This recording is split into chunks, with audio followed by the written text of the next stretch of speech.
Hello. അപ്പോൾ ദേ നമ്മളുടെ Singapore സീരീസിൻ്റെ last video ആയിട്ടാണ് ഞാൻ വന്നിരിക്കണേ. ഷോർട്സ് ഒക്കെ ചിലപ്പോൾ ഞാൻ ഇടുമായിരിക്കും, പക്ഷേ ലോങ് വീഡിയോസിൽ ഇപ്പോൾ ഇതാണ് ലാസ്റ്റ്. അപ്പോൾ ഇത് നമ്മളുടെ വാക്സ് മ്യൂസിയമാണ്, മാഡം തുസാഡ്സ് എന്ന് പറഞ്ഞിട്ട്. ലണ്ടനിലൊക്കെയാണല്ലോ മെയിനായിട്ടുള്ള മ്യൂസിയം വരുന്നത്. അപ്പോൾ അതിപ്പോൾ സിംഗപ്പൂരും വേറെ ഏതോ 1-2 സ്ഥലങ്ങളിലേ ഉള്ളൂ എന്നാണ് എൻ്റെ അറിവ്. അപ്പോൾ ബിൽഡിങ് കണ്ട ഉള്ളിൽ ഇങ്ങനെ സെറ്റപ്പൊക്കെ ഉള്ളതൊന്നും നമുക്ക് പെട്ടെന്ന് മനസ്സിലാവില്ല. വന്ന് കയറിയ ഉടനെ നമ്മളുടെ ഇന്ത്യക്കാരാണ് ഫസ്റ്റ് നിൽക്കുന്നുണ്ടായിരുന്നത്. അപ്പോൾ ദി കരൺ ജോഹർ, ആ മൊബൈലിൽ നമുക്ക് സെൽഫിയൊക്കെ എടുക്കാം. പിന്നീട് നമുക്കത് QR കോഡ് വെച്ച് സ്കാൻ ചെയ്തിട്ട് എടുക്കുക ചെയ്യാം. നമ്മൾ പിന്നെ അത് ട്രൈ ചെയ്തില്ല കേട്ടോ. എന്തോ സംഭവം അന്ന് ടെക്നിക്കൽ ഇഷ്യൂ ഉണ്ടായിരുന്നു. എന്താണെന്ന് എനിക്കിപ്പോൾ ഓർമ്മയില്ല, കാരണം ഇപ്പോൾ ഏകദേശം 1 മാസത്തിലേറെ ആയില്ല ഞങ്ങൾ തിരിച്ചു വന്നിട്ട്. അപ്പം അന്നേ ഞാനിതൊക്കെ വോയിസ് ഓവർ കൊടുത്തിട്ടിരുന്നെങ്കിൽ കുറച്ചും കൂടി ഓർമ്മ വന്നേനെ. കുറേ പേരിനൊന്നും എനിക്ക് ശരിക്കും കണ്ടു കഴിഞ്ഞാൽ അത്രയ്ക്ക് സെയിം ടു സെയിം ആയിട്ടൊന്നും തോന്നിയില്ല കേട്ടോ. അതേ ഐശ്വര്യ റായിയൊക്കെ കണ്ടാൽ ഒന്നും തോന്നിയില്ല എനിക്ക്. അതേപോലെ തന്നെ ഇത് എനിക്ക് ഇഷ്ടമായി. നമുക്ക് മേഹുനയിലൊക്കെ ട്രെയിനിൽ നിന്ന് ഇറങ്ങി വരുമ്പോൾ മഞ്ഞ് വരുന്നതൊക്കെ ആ ഒരു സീൻ പോലെ എനിക്കിങ്ങനെ തോന്നി. അപ്പോൾ അതൊക്കെ നന്നായിട്ട് ചെയ്തിട്ടുണ്ട്.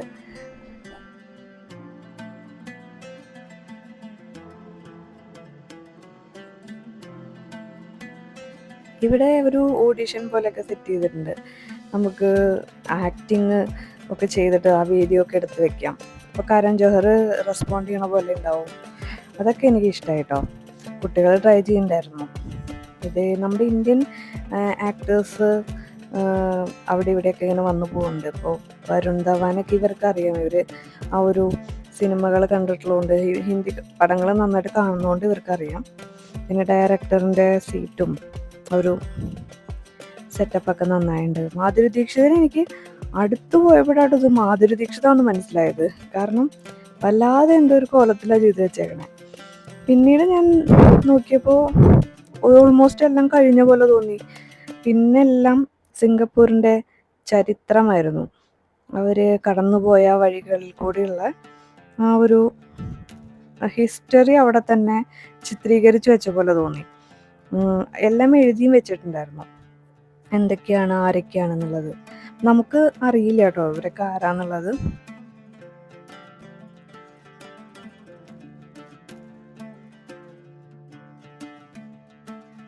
ഇപ്പോൾ സിംഗപ്പൂർ ഉള്ള ആൾക്കാർ അവരുടെ ശരിക്കുള്ള തൊഴിലെന്ന് പറയുന്നത് ഫിഷിംഗ് ആണല്ലോ. അപ്പോൾ ആ ഒരു ഫിഷിംഗ് വില്ലേജും അവർ മീൻ പിടിക്കുന്ന രീതികൾ, അവിടുത്തെ വീട് എങ്ങനെ ഉണ്ടാവുക, മാർക്കറ്റ് എങ്ങനെ ഉണ്ടാവുക, അതൊക്കെ ശരിക്കും അവിടുത്തെ ആൾക്കാരുടെ ആ ഒരു രൂപങ്ങൾ എല്ലാം ചെയ്തു വെച്ചിട്ടുണ്ട്. അതൊക്കെ നന്നായിട്ടുണ്ടായിരുന്നു. കുട്ടികൾക്ക് ഇതൊക്കെ ഒരു ഹിസ്റ്റോറിക്കലി ഒരു അറിവാണല്ലോ. എന്തൊക്കെയായിരുന്നു, എങ്ങനെയൊക്കെയാണ് അവർ പണ്ട് ഇങ്ങനെ ഉണ്ടായിരുന്ന ആൾക്കാരാണ് ഇപ്പോൾ ഈ ഒരു നിലയിലേക്ക് വന്നിരിക്കുന്നത്. റിച്ചസ്റ്റ് കൺട്രി ആയിട്ട് വളർന്നത് ഈ ഒരു സ്ക്രീനിൽ തന്നെ നമുക്ക് മനസ്സിലാവും.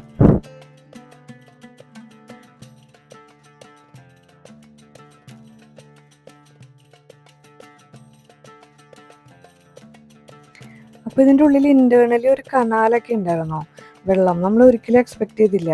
അപ്പോൾ ഓരോ ആൾക്കാർ വരുന്നോറും നമുക്കൊരു വഞ്ചി പോലെ ഉണ്ട്. അപ്പോൾ വഞ്ചിയിൽ കയറിയിട്ട് അതൊരു മീൻസ് വെള്ളത്തിൽ ഒഴുകുന്ന ഒരു സെറ്റപ്പ് അല്ല, ശരിക്ക് ഒരു മോട്ടറിൽ വർക്കാവുന്ന പോലെയാണ്. പക്ഷെ പോകുന്ന വഴിയിൽ ഇതേ മാരിയമ്മൻ കോവിലും മെർലയോൺ, അങ്ങനെ പ്രസിഡൻറ്റ്, പ്രധാനമന്ത്രി, അങ്ങനെയുള്ള കാര്യങ്ങൾ എല്ലാവരുടെയും വാക്സിൽ ചെയ്തിട്ടുണ്ട്. പിന്നെ ഇതേ ഒരു കപ്പിള്. പിന്നീട് ഒരു ഏരിയയിൽ വന്നപ്പോൾ കുറച്ച് നമുക്ക് പരിചയമുള്ള ആൾക്കാർ വന്നു തുടങ്ങി. ക്യൂൻ എലിസബത്ത്, നരേന്ദ്രമോദി, ഇത് ആരാന്ന് എനിക്കറിയില്ല. അങ്ങനെ കുറച്ച് ആൾക്കാർ വന്നു തുടങ്ങി. പിന്നെയാണ് ഒരു പ്രതീക്ഷയ്ക്ക് വക കിട്ടിയത്.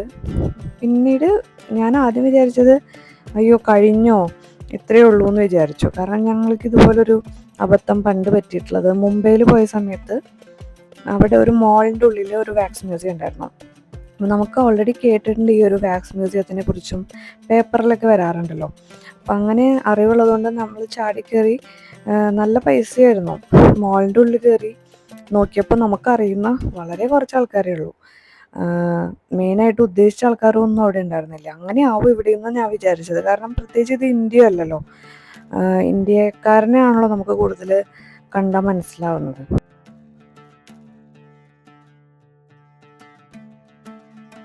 ഇപ്പം ഈ ഒരു ഏരിയ എന്ന് പറഞ്ഞാൽ കണ്ടാൽ നിങ്ങൾക്ക് മനസ്സിലാവുമല്ലോ, സ്പോർട്സിൻ്റെ ഏരിയ ആണ്. അപ്പോൾ എല്ലാ സ്പോർട്സിൻ്റെയും മെയിനായിട്ടുള്ള ആൾക്കാരനെയൊക്കെ ഒരുവിധം ഇവിടെ കൊണ്ടുവരാൻ ട്രൈ ചെയ്തിട്ടുണ്ട്. ഇൻഫർമേഷൻ വീഡിയോസൊക്കെ ഇടയ്ക്കിടയ്ക്ക് പ്ലേ ചെയ്യുന്നുണ്ടായിരുന്നു. ഇത് ഓരോ ആൾക്കാരുടെ കൈയിൻ്റെ ആ ഒരു ഇത്, അത് എനിക്ക് നല്ല ഇഷ്ടമായി. ഇവിടുന്ന് അങ്ങോട്ടാണ് നമുക്ക് സമാധാനമായി തുടങ്ങിയത്. ഈ നമ്മുടെ ഈട്ടിയാണിത്. ഈട്ടി കണ്ടപ്പോൾ നിത്തുനും പെട്ടെന്ന് ജാദുവിനെയാണ് ഓർമ്മ വന്നത്, മറ്റേ കോയി മെലുകിയിലത്തെ. പക്ഷെ ശരിക്ക് ഈട്ടി ദി എക്സ്ട്രാ ടെറസ്ട്രിയൽ സിനിമ കണ്ടവർക്ക് അറിയായിരിക്കും ഈട്ടിനെ. പിന്നെ ഇത് മെർലിൻ മൺറോ, ഇത് നമ്മുടെ ലെവിറ്റേറ്റിംഗ് ചേച്ചി ദുവാലിപ്പ, മിഥുന് ഇഷ്ടമുള്ളതാണ്, കേറ്റി പെറി. പിന്നെ അങ്ങനെ കുറേ സിംഗേഴ്സ്, BTSൻ്റെ ആൾക്കാർ എല്ലാവരും ഉണ്ടായിരുന്നു. സത്യം പറഞ്ഞാൽ 1-2 ആൾക്കാരുടെ പേര് എനിക്ക് പറയാൻ അറിയുള്ളൂ. അവരോട് ചോദിച്ചു കഴിഞ്ഞാൽ എല്ലാവരുടെയും പേരറിയാം. മൈക്കിൾ ജാക്സണൊക്കെ നമ്മുടെ പഴയ ആൾക്കാരുടെ ഫേവറേറ്റ് ആണല്ലോ. അപ്പോൾ കുട്ടികളതൊക്കെ ഇങ്ങനെ നന്നായിട്ട് എൻജോയ് ചെയ്യുന്നുണ്ടായിരുന്നു. എല്ലാവരുടെയും പേരൊക്കെ താഴെ എഴുതി വെച്ചിട്ടുണ്ട്. ഇവിടെ എത്തിയപ്പോൾ ഷാഹിദ് കപൂറിനെ കണ്ടപ്പോഴും നമ്മുടെ രൺബീർ സിങ്ങിനെ കണ്ടപ്പോഴൊക്കെ നമുക്കൊരു സന്തോഷം തോന്നി. ഇതാണ് ഞാൻ എക്സ്പെക്റ്റ് ചെയ്ത എൻ്റെ ഫേവറിറ്റ് പേഴ്സണാലിറ്റി എത്തി. പക്ഷെ ഞാൻ ഡിസപ്പോയിൻറ്റഡ് ആയിരുന്നു. ഒറിജിനൽ രൂപം പോലും ഒന്നും എനിക്ക് തോന്നിയില്ല കേട്ടോ. അപ്പോൾ ഇങ്ങനെ ചില സ്ഥലത്തൊക്കെ സെൽഫി എടുക്കാനുള്ള ഓപ്ഷൻസ് ഉണ്ട്.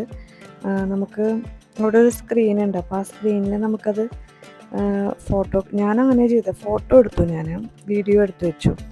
ഇപ്പോൾ ഇത് ഒറിജിനൽ ആൾക്കാരൊന്നുമല്ലല്ലോ. എനിക്കപ്പോൾ അത്രയ്ക്ക് ഒരു ക്യൂരിയോസിറ്റി ഉണ്ടായിരുന്നില്ല. അതായത് ശരിക്കുള്ള ആൾക്കാരുടെ കൂടെയാണെങ്കിൽ ഫോട്ടോ നമുക്ക് ഡൗൺലോഡ് ചെയ്യുന്നതിൽ തെറ്റില്ല. ഇതിപ്പോൾ വെറും വാക്സ് അല്ലേ. ഞാൻ വീഡിയോ നമ്മുടെ ഒരു കയ്യിൽ എപ്പോഴും ഉണ്ടാവും, എപ്പോൾ വേണമെങ്കിലും കാണാമല്ലോ. അപ്പം അങ്ങനെ വിചാരിച്ചു.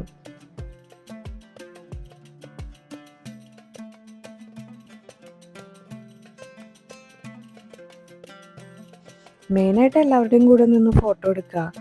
പിന്നെ ആ ഒരു സമയത്ത് ഭയങ്കര ഒരു തിരക്കുണ്ടായിരുന്നില്ല.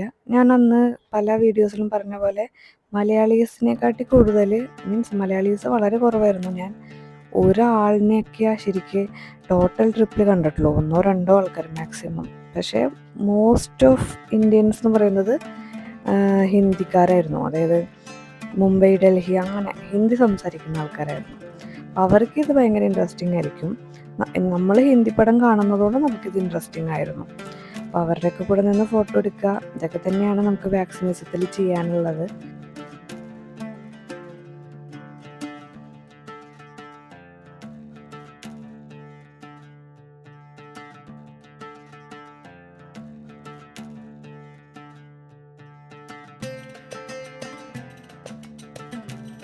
ഇവിടെ എത്തിയപ്പോഴേക്കും കുട്ടികളുടെ ഏരിയയായി വീണ്ടും. ഹിന്ദി കഴിഞ്ഞ് അവർ കാണുന്ന ഒരു ജോണറിലുള്ള പടങ്ങളിലത്തെ ഹീറോസും ഹീറോയിൻസും ഒക്കെ ആയി. ഇപ്പോൾ അവഞ്ചേഴ്സിൻ്റെ ആയാലും ഇംഗ്ലീഷ് മൂവീസ്, ഇവിടെ ഇപ്പം മെയിനായിട്ട് ഞങ്ങൾ ഇംഗ്ലീഷ് മൂവീസ് നന്നായിട്ട് കാണാറുണ്ട്. പക്ഷേ എൻ്റെ ഒരു മോശം സ്വഭാവം എന്ന് പറഞ്ഞാൽ ഞാൻ ആരുടെയും പേരോ അങ്ങനെയൊന്നും ഓർത്ത് വയ്ക്കുകയോ അല്ലെങ്കിൽ അറിയണമെന്ന് ട്രൈ ചെയ്യില്ല. ഞാൻ സിനിമ കാണും, എൻജോയ് ചെയ്യുന്നേ ഉള്ളൂ. എനിക്കിതിലിത് നതാഷേനെയും അങ്ങനെയുള്ള കുറച്ച് ആൾക്കാർ, അയൺമാനെയും അങ്ങനെയൊക്കെ എനിക്കറിയുള്ളൂ. പക്ഷേ ചെറിയ കുട്ടികളല്ലേ, അവർക്ക് വേഗം ഗ്രാസ്പ് ചെയ്യാനുള്ള കഴിവുണ്ടല്ലോ, അവർക്ക് എല്ലാവരെയും അറിയാമായിരുന്നു. അപ്പോൾ ഇത്രയേ ഉള്ളൂ നമ്മളെ വാക്സ് മ്യൂസിയം കാഴ്ചകൾ. അപ്പോൾ നമുക്കിനി അടുത്ത റൊട്ടീൻ വീഡിയോസും ഡേ ഇൻ മൈ ലൈഫും അല്ലെങ്കിൽ ചെന്നൈയിലെ കറക്കമൊക്കെ ആയിട്ട് നമുക്ക് അടുത്ത വീഡിയോസിൽ കാണാം. അപ്പോൾ ഈ വീഡിയോ ഇഷ്ടമായെങ്കിൽ ലൈക്ക് ചെയ്യാൻ മറക്കരുത് കേട്ടോ. അടുത്ത വീഡിയോയിൽ കാണാം.